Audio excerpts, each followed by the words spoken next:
सभी को नमस्कार। सभी को नमस्कार। मैं एक बार पुनः डॉक्टर शिवाकांत पाठक सत्य, न्याय और धर्म की प्रयोगशाला में आपका स्वागत करता हूं। ऐसा करते हुए मैं आपसे संबंधों में जुड़ने का अनुभव कर रहा हूं और ऐसा करते हुए मैं सुख और समृद्धि की अवस्था में हूं, महसूस कर रहा हूं। हूं ही नहीं, अपने को महसूस कर रहा हूं। आज की कार्यशाला में मैं एक्सपेंशन ऑफ हार्मोनी, जो हार्मोनी का प्रसार है स्वयं से लेके संपूर्ण अस्तित्व तक, उसको देखने चल रहे हैं। उस कड़ी के 22वें लेक्चर में जो मानव के व्यवहार का मॉडल होना चाहिए उस पर चर्चा कर रहे हैं और इस मॉडल की चर्चा करने में हम इसके द्वितीय भाग में, सेकंड पार्ट में शुरू कर रहे हैं और पहला पार्ट हो चुका है। पहले पार्ट को करते हुए हम मानवता के संपूर्ण समझ के अंदर, एक मानव के मैं की सही समझ के अंदर हमने कई चीजों की चर्चा पिछले लेक्चर में किया था। जिन चीजों का मैंने पिछले लेक्चर में किया था जरा सा एक बार देख लें और जिसके बाद से हम यहाँ आगे बढ़ेंगे। थोड़ा सा ये स्लाइड आ जाए और हम आपसे जुड़ जाएं।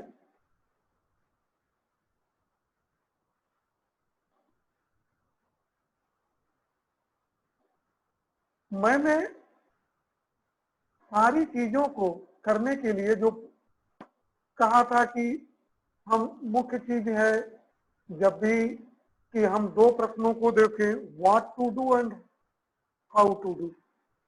व्हाट टू डू को समझना ही, जहां हमने कल कहा था कि मानव मूल्य है, को समझना है। हाउ टू डू नीतियां हैं, ये कार्य कैसे किया जाए, जिसमें 3 नीतियों की चर्चा किया था मैंने, जिसको आगे देखेंगे। अर्थनीति, राजनीति और धर्म नीति को देखें। इन पूरी प्रक्रिया के समझने में जो 9 स्टेप थे हमारे, उन स्टेपों में हमने कहा था कि जो मानवता की संपूर्ण मूल्य है, ह्यूमन वैल्यू है, इसकी पहचान के 30 बिंदुओं की बात किया था। इन 30 बिंदुओं में हमने सुख, हैप्पीनेस, शांति, पीस, सेटिस्फैक्शन, संतुष्टि, ब्लिस, संतोष की चर्चा किया था। ऐसा करते हुए हमने कल जो है इन चीजों की बिंदुओं पे सुख, शांति, संतुष्टि और संतोष क्या है, इसको देखने का प्रयास किया था। 4 चीजों को देख चुके थे हम। आज मैं 6 चीजों को देखने की दिशा में चलूंगा। देखता हूं ये 6 चीजें क्या है और उसको किस हिसाब से देखा जाए। इन 6 चीजों में जो दूसरा बिंदु आपको दिखाई दे रहा है स्क्रीन पे, in universal human order we are going to see perseverance, brevity, generosity, kindness, beneficence and compassion। देखें ये चीजें हैं क्या। मूल्य को समझने में इन 4 चीजों के अतिरिक्त जिन 30 चीजों को समझने की हम जरूरत पे बल दे रहे हैं, देखते हैं दूसरी कड़ी में 6 चीजें ये है क्या और इसको किस हिसाब से समझा जाए। जहां हम सुख शांति को समझने के लिए, सुख को, शांति को, संतुष्टि को, संतोष को समझने के लिए जहां मैंने पूरा हमारी इच्छा शक्ति को पूरा देखा था, समझा था और जानने का प्रयास किया था कि हैप्पीनेस क्या है, पीस क्या है, सेटिस्फैक्शन क्या हो, ब्लिस क्या है, और इन सारों को समझते हुए हमने सहअस्तित्व को समझने की कोशिश किया था और ये जाना था कि सहअस्तित्व अस्तित्व ही वास्तव में सहअस्तित्व है। कैसे इकाइयां इस अस्तित्व में डूबी भीगी हैं और संबंधों के साथ हैं और सबकी अपनी जरूरतें हैं। इसको देखते हुए मैंने हैप्पीनेस को, पीस को, सेटिस्फैक्शन को और संतोष को, ब्लिस को एक्सप्लेन किया था। देखिए,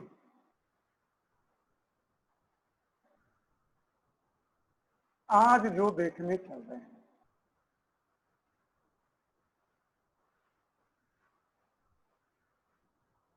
इसको देखने की कड़ी में थोड़ा सा एक देख लें, ये चीज दिखाई देने लगे आपको।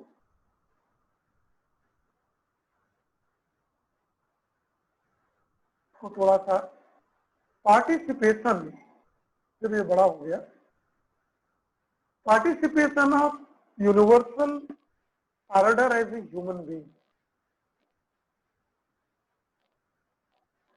देखिए, जो 6 चीजें देखने चल रहे हैं उसमें पहली चीज है जो मानव चेतना का प्राकृतिक गुण है। हमने कहा मैं क्या हूं, शरीर है और चेतना दोनों को मिला के है।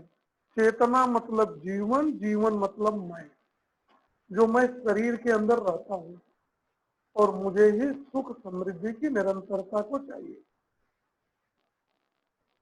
तो मानव चेतना के साथ जो मैं ज्ञानावस्था में हूं और उस ज्ञानावस्था में रहने के कारण मेरी जो प्राकृतिक विशेषता है, नेचुरल कैरेक्टरिस्टिक है, बाय बर्थ कैरेक्टरिस्टिक है, वह है परसिवरेंस, धीरता। धीरता क्या है? धीरता है कि चारों लेवल की हार्मोनी में रहने के लिए जो मेरा कमिटमेंट है, जो मैं ये मानता हूं कि मुझे इसमें रहना है, जो मैंने कमिटमेंट किया है धैर्य के साथ, वो धीरता है। ये 4 लेवल की हार्मोनी क्या है? स्वयं के साथ हार्मोनी में रहना, परिवार के साथ हार्मोनी में रहना, समाज के साथ हार्मोनी में रहना और से प्रकृति के साथ हार्मोनी में रहना। तो इसका जो कमिटमेंट किया है मैंने, इसमें तो रहना ही रहना है। बिना इसके जो मेरी फंडामेंटल बेसिक डिजायर है कंटिन्यूअस हैप्पीनेस की, वो पूर्ति नहीं होगी। धैर्य के साथ, यह धीरता है।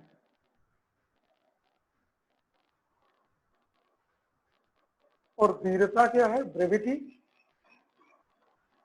ठीक, उसका उदाहरण मैं दे रहा हूं। मैं आपके सम्मुख आया हूं, मुझे आने का क्या मतलब है, लेकिन मेरा भी कमिटमेंट है। ये कमिटमेंट ये है कि मैं जानता हूं, मैं आपको अपने संबंधों में देखता हूं, यह देखता हूं कि मेरी भागीदारी है आपको समझाने की, और ऐसा करके ही मैं सुखी और समृद्धि की अवस्था में जा सकता हूं।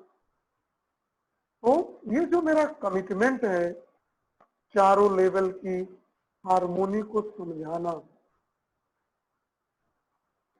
दूसरों को समझाने में मदद करना, और यही मैं केवल कर भी सकता हूं, इससे ज्यादा मेरे कुछ हाथ में है भी। तो ये करने की जो मेरा कमिटमेंट है, जो वादा है मेरा,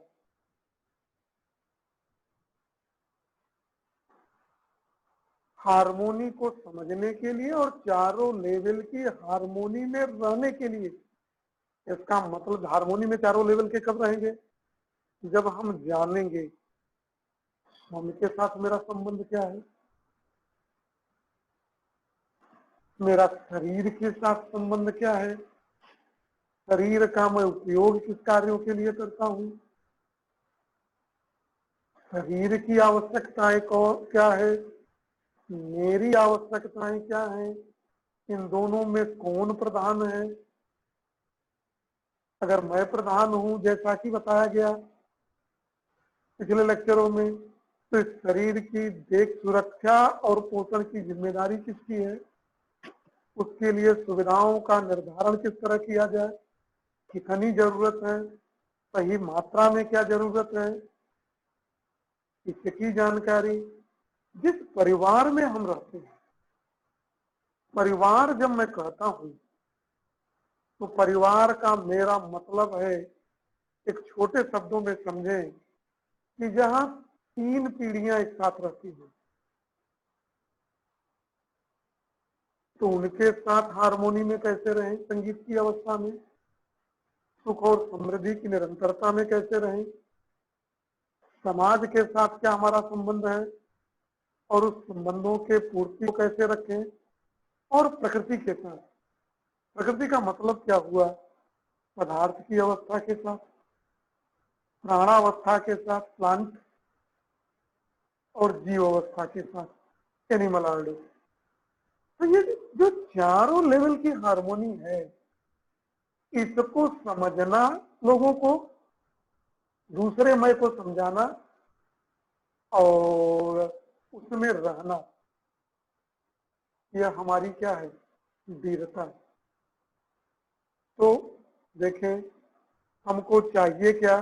पहले 4, हैप्पीनेस, सुख। दूसरा क्या था? पीस, शांति। तीसरा सेटिस्फैक्शन, संतुष्टि।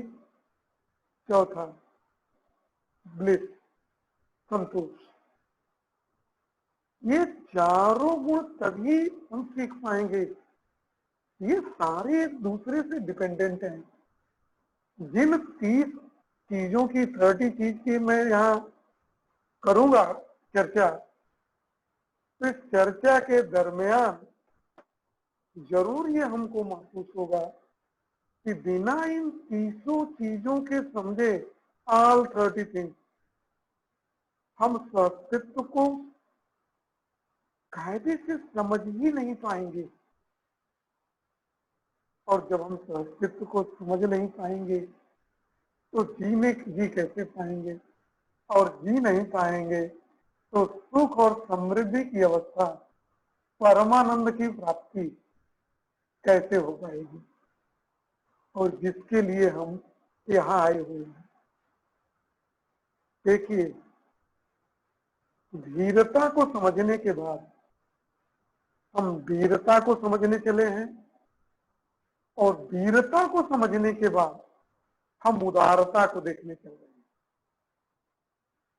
उदारता है जेनरिसिटी। उदारता मेरे अंदर क्या होनी चाहिए? यह भी एक प्रकार का कमिटमेंट है, वादा है।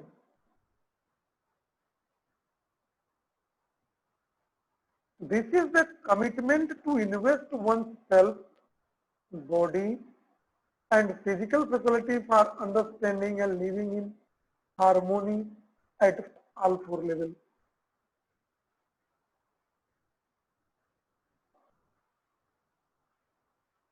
यह किस चीज के लिए कमिटमेंट है?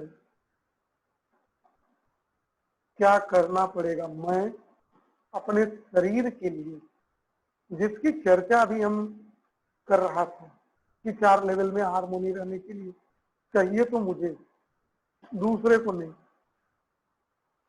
और मैं दुख में भी नहीं जाना चाहता, एक क्षण के लिए भी नहीं। और जब भी मैं एक क्षण के लिए दुख में जाता हूँ तो इस दुख से कहाँ आने का प्रयास करता हूँ? बस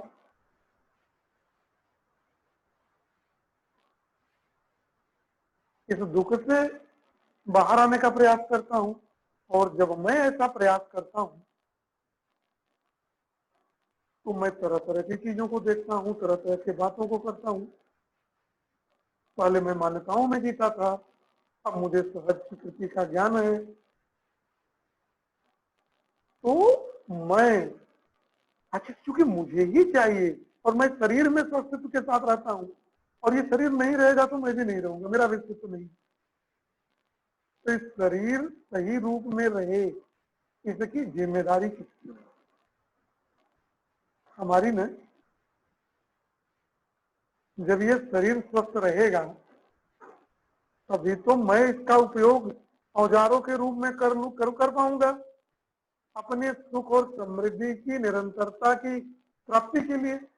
और अगर ऐसा नहीं होगा, कर पाऊंगा, तो जो मेरा डिजायर है फंडामेंटल, क्या मैं उसको प्राप्त कर पाऊंगा? तो मेरा जो कमिटमेंट है, वादा है कि मुझे क्या करना पड़ेगा मेरे शरीर और सुविधाओं के लिए, मेरे शरीर को कितनी सुविधाएं चाहिए। मैं इनविजिबल हूं, मुझे चाहने वाली चीज मटेरियल नहीं है। मटेरियल जो सुविधाएं हैं वो शरीर को चाहिए। मैं आपके सामने हूं, मेरा चश्मा देखें, आपसे रूबरू होने के लिए मुझे चाहिए शर्ट चाहिए, जिस इलेक्ट्रॉनिक डिवाइस के थ्रू आपसे मैं बात कर रहा हूं वो चीजें चाहिए। ये सुविधाएं होती हैं। जीने के लिए खाना चाहिए, कितना चाहिए, हेल्थ बॉडी, एचबी, क्या खाना है, कितना खाना है, कब कब खाना है, कितनी सुविधाएं चाहिए, कितनी हमारी जरूरतें हैं। चारों लेवल की हारमोनी में जीने के लिए हमको सुविधाएं कितनी चाहिए, इन सुविधाओं की रक्षकता का सही सही ज्ञान होगा तभी उन सुविधाओं के लिए हम कार्य कर पाएंगे और उन सुविधाओं का संकलन कर पाएंगे, और संकलन करके अपने शरीर के स्वस्थ रखने के लिए हम सहायक हो पाएंगे। नहीं तो हम क्या क्या चीजें जुटाने में लगे रहते हैं, क्या क्या चीजें खाने में लगे रहते हैं जो जीव को तो पसंद है लेकिन शरीर को पसंद नहीं है। तो मेरे स्वास्थ्य में तरह तरह के रोग हो जाते हैं, और जब रोग होगा और मेरा शरीर संतुष्ट नहीं रहेगा, सही नहीं रहेगा, तो क्या मैं इसका उपयोग सही रूप से कर पाऊंगा? तो इसकी सही समझ चारों लेवल के हार्मोनी के लिए, चारों लेवल स्वयं के साथ संगीत में रहना, परिवार के साथ संगीत में रहना, समाज के साथ संगीत में रहना, और प्रकृति के साथ संगीत में रहना। तो इसमें रहने के लिए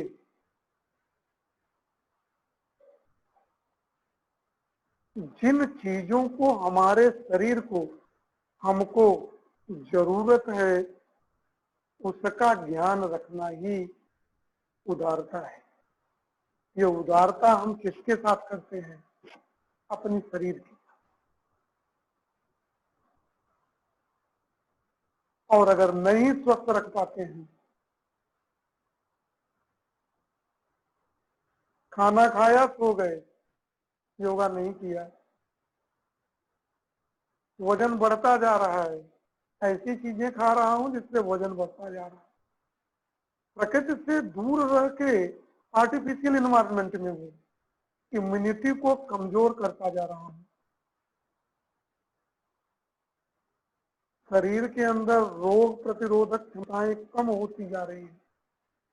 कोरोना का काल है, तरह तरह के इम्यूनिटी बूस्टर चीजें मैं ले रहा हूं आयुर्वेद की या एलोपैथ की, लेकिन शरीर से कोई काम नहीं कर रहा हूं। जब शरीर से कोई एक्सरसाइज नहीं होगा तो क्या आप समझते हैं कि इम्यूनिटी बूस्टर कुछ काम करेगा? घर में अंदर छिप गया हूं, दूसरों से नहीं मिलूंगा, कोरोना पकड़ लेगा। आर्टिफिशियल एनवायरनमेंट में अंदर बैठने से इम्यूनिटी बूस्टअप होगा कि हम जो है अपने को कमजोर कर रहे हैं? कहीं अंदर बैठ के हम साइको तो नहीं हो रहे हैं?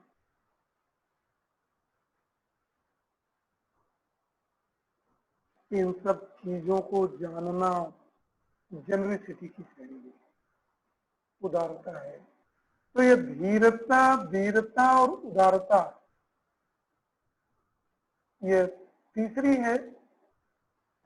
तीन चीजें हैं, चौथा है जिस पर चर्चा करना चाहते हैं। जिन 6 चीजें हो हमको रियलाइजेशन ऑफ को एग्जिस्टेंस के लिए, अस्तित्व की अनुभूति के लिए, वो चौथा गुण है मेरे अंदर दया का भाव होना चाहिए। जो मैं ज्ञानावस्था में हूं, नहीं तो ये सब जानवर हूं, मैं दिखता सिर्फ हूं मानव जैसा, लेकिन मैं मानव नहीं हूं। मेरी कैरेक्टरिस्टिक जानवरों जैसी है। काइंडनेस होनी चाहिए। ये दया क्या है, काइंडनेस क्या है? Providing means to one who has ability but not means. जैसे जिसके पास पात्रता तो है, जिसके पास योग्यता तो है,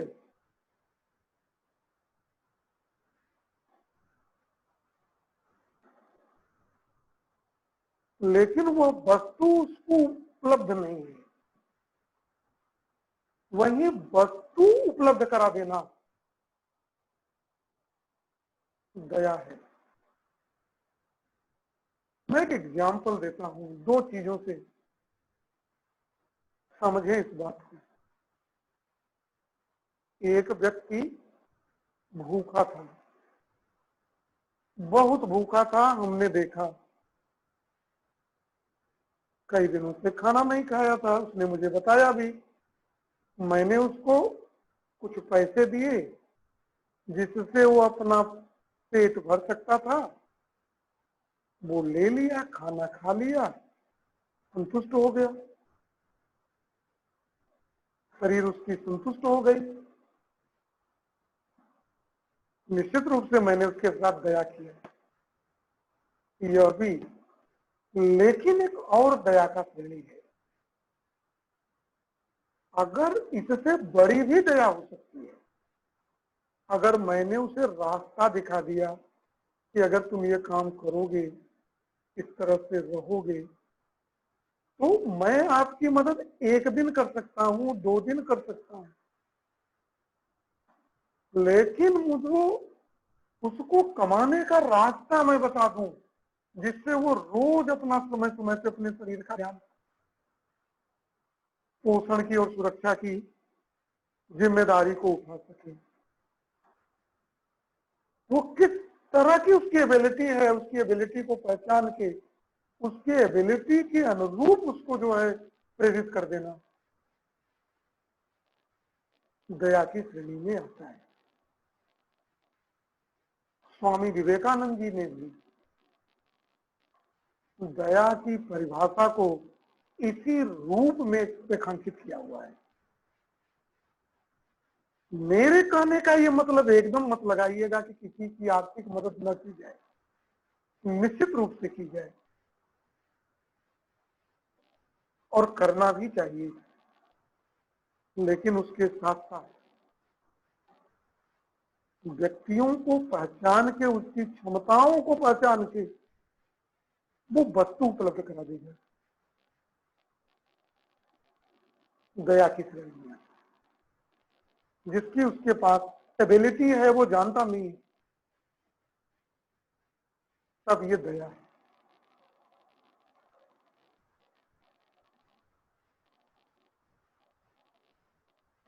दया का भाव नहीं है मेरे अंदर,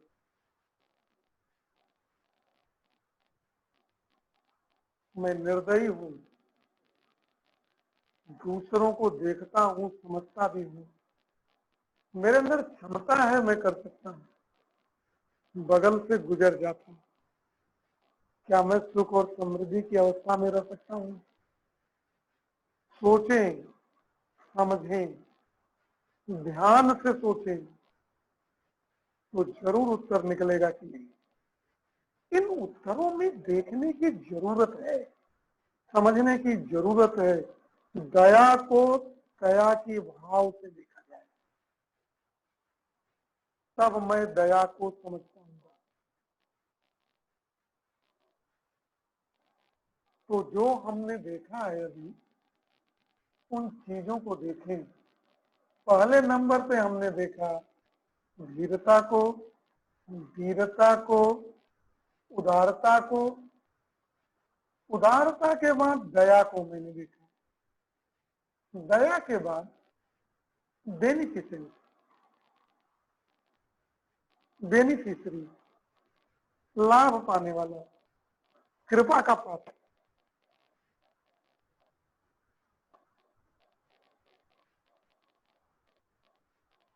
मैंने कहा था, अभी मैंने एक एग्जाम्पल दिया, उस एग्जाम्पल को फिर से एक बार देख लें।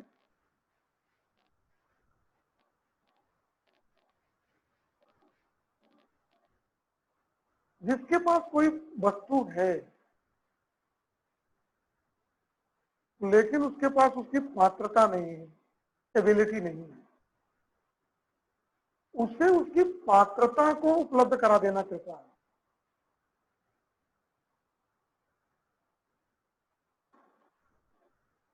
जैसे मैं एक बात कहूं, मेरे पास खेत है 10 बीघे, लेकिन मैं उसमें खेती नहीं कर पाता। उसके दो कारण हैं, कई कारण हो सकते हैं, जो दो मुख्य कारण हैं। या तो मैं खेती करता हूं, मैं जानता नहीं किस तरह खेती किया जाए, या मैं आलसी हूं, खेती करना ही नहीं चाहता।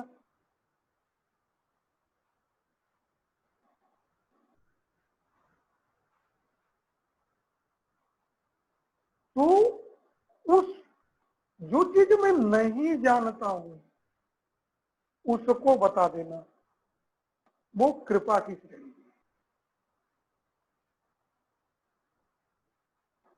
तो आप देखें, जो पिछला एग्जाम्पल बताया था उसमें आप ही फाइंड आउट करिए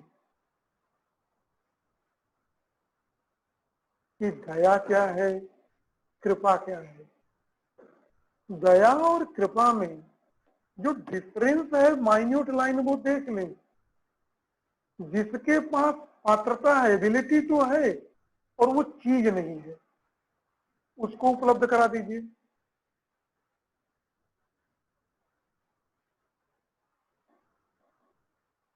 जैसे मैं खूब पढ़ता हूं, जानता हूं, गणित मुझे बहुत अच्छी तरह आती है, कहीं गणित पढ़ाने का माहौल पैदा करा दे, मुझे नहीं था मालूम कहाँ जाऊं, रास्ता दिखा देना दया हो गई। वो वस्तु, वो रास्ता, मटेरियल उपलब्ध हो गया, कुछ बच्चों को दिला दिया कि आप पढ़ाइए। दूसरा है कृपा, जिसके पास वस्तु है, जैसे किताब है उसके पास, लेकिन वो पढ़ना नहीं जानता, उसको पढ़ना सिखा देना, उसे एबिलिटी प्रदान कर देना, क्षमता प्रदान कर देना, वो उस पर कृपा है।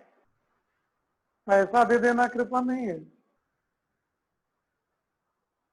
तो हमको दया और कृपा का सही डेफिनेशन देखना पड़ेगा। देखिए, धीरता, वीरता, उदारता, दया, कृपा और कंपेशन, हिंदी के शब्दों का अपना मतलब नहीं, अंग्रेजी के भी सही शब्दों का अपना मतलब है। फर्क यही है कि हम सोचते कितना है। We are thinking in Hindi और we are thinking in English. भावनाओं को समझने के लिए भाषा कभी भी नो वेयर, कभी भी आप सक्षम नहीं बनते, रुकावट का काम नहीं। कॉम्पेशन, करुणा,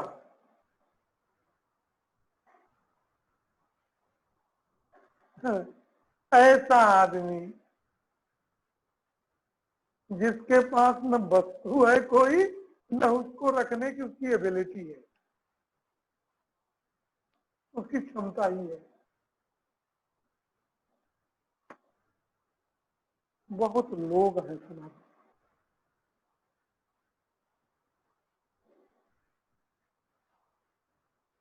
हम चले जाएंगे, जीवन भर नहीं रहेंगे, और जिसके लिए गलत काम हम करते हैं वही एक दिन मुझे चोर करता है। इस बात को हम लोग स्वीकार करें। कईयों के जीवन में या तो ये अनुभव होगा या हो चुका होगा। इस समाज में कोई ऐसे नहीं जाएगा जिसका इसका अनुभव, जिसको इस चीज का अनुभव नहीं होगा। जिन सुविधाओं में हम सुख देखते हैं, उन सुविधाओं के संकलन से थोड़ी देर के लिए हम खुशी तो हो जाते हैं, खुश तो हो जाते हैं, लेकिन सुखी नहीं होता। फिर हम दूसरी चीज के तलाश में चले जाते। अगर सुविधाओं से सुख मिलता तो इस समाज में कई लोगों के पास बहुत कुछ है,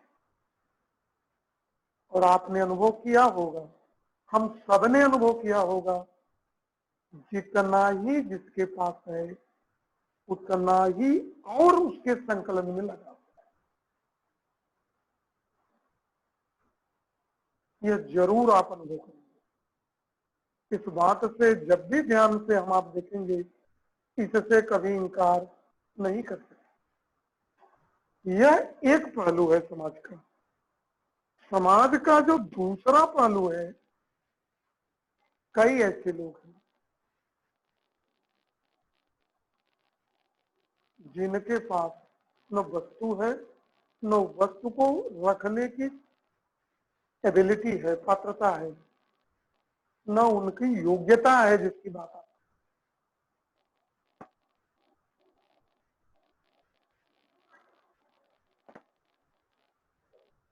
है। ज्यादातर लोग अंधविश्वासों में, मान्यताओं में, दिमाग की कमजोरियों की वजह से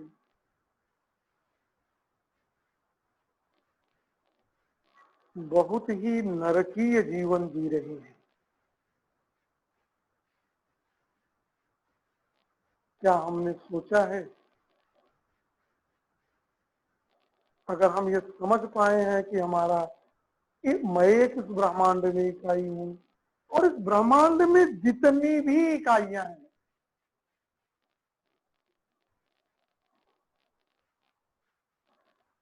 उन सबसे हमारा संबंध है, और इस ब्रह्मांड में जितनी इकाइयां हैं, इस ब्रह्मांड के अस्तित्व के लिए सबकी अपनी जरूरत है, और उस जरूरत के कारण ही यहाँ है।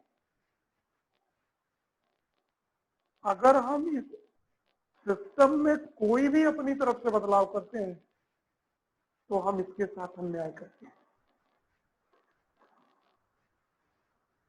सोचें, समझें। नदी है तो उसका काम है सबको पानी पहुंचाना, पहाड़ है तो मानसून को रोकना और बारिश को गिराना।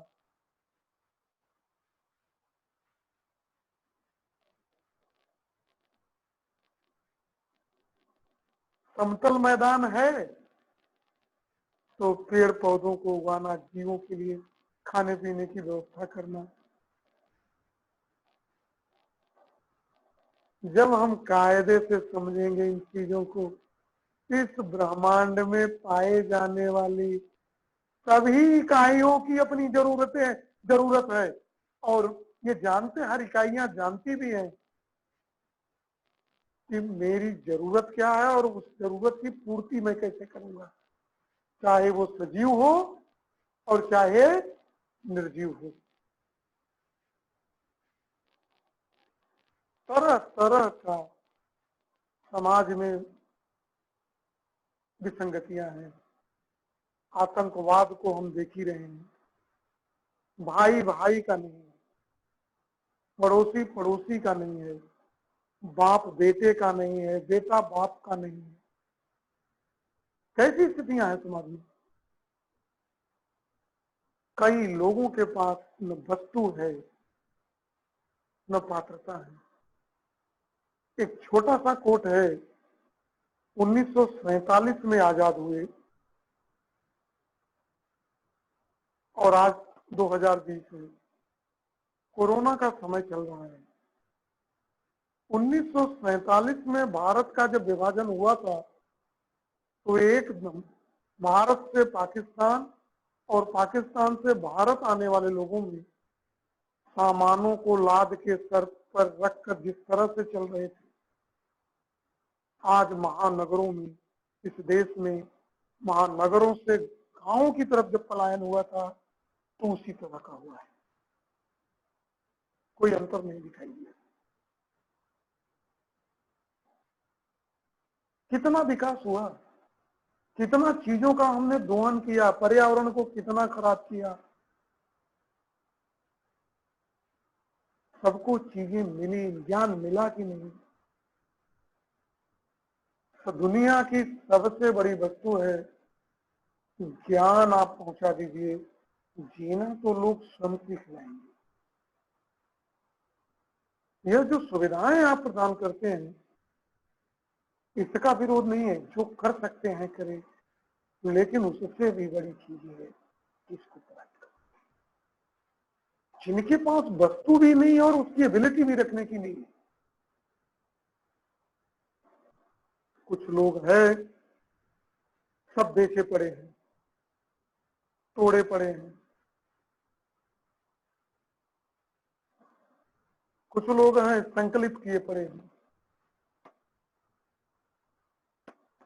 तो जिनके पास न वस्तु है न पात्रता है, सामाजिक नियमों का ज्ञान नहीं है, उनको उसकी एबिलिटी और वो मटेरियल प्रोवाइड करा देना, फिजिकल फैसिलिटी प्रोवाइड करा देना, वह करुणा की श्रेणी में आता है। अगर करुणा नहीं है तो क्या हम सुख और समृद्धि की अवस्था में प्राप्त कर पाएंगे। प्राप्त तो कभी कर पाएंगे जब चारों लोग मिल के हारमोनी के साथ रहेंगे, स्वयं के साथ, परिवार के साथ, समाज के साथ और प्रकृति के साथ। और इन चीजों को हम जानते भी नहीं। देख रहा हूं हमारे बगल में ऐसा है लेकिन करता नहीं। तो कहीं ना कहीं मेरे दिमाग में हरदम रहता है, भले मैं न कहूं, वो अभी खटकता रहता है। और उस खटकने की श्रेणी में हम कभी दुख होते हैं, कभी सुख की स्थिति में जाते हैं, समझ नहीं पाते हैं। देखें, समझें और मिलें। पिछले लेक्चर में मैंने 4 चीजों को समझाने की कोशिश किया है। वो 4 चीजें क्या थी? Happiness, peace, satisfaction and bliss. आज जो समझाने की कोशिश किया है 6 चीजों की, धीरता, वीरता, उदारता, दया, कृपा और करुणा। दया, कृपा, करुणा, काइंडनेस, बेनिफिशियंस, कॉम्पैशन।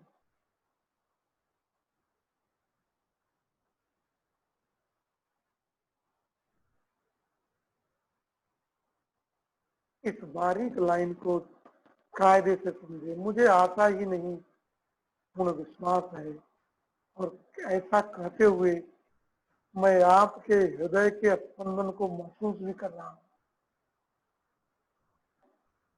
कि आप जरूर समझे होंगे। न सिर्फ समझेंगे, ये भाव अपने अंदर लाएंगे। इस बाहर 22वें लेक्चर की अगली कड़ी के साथ, थर्ड पार्ट के साथ हम पुनः आपके सम्मुख उपस्थित होंगे। तब तक के लिए, समय के लिए विदा ले रहा हूं, लेकिन आपके साथ जुड़ा ही हुआ हूं। ऐसा करते हुए सभी को नमस्कार। देखें,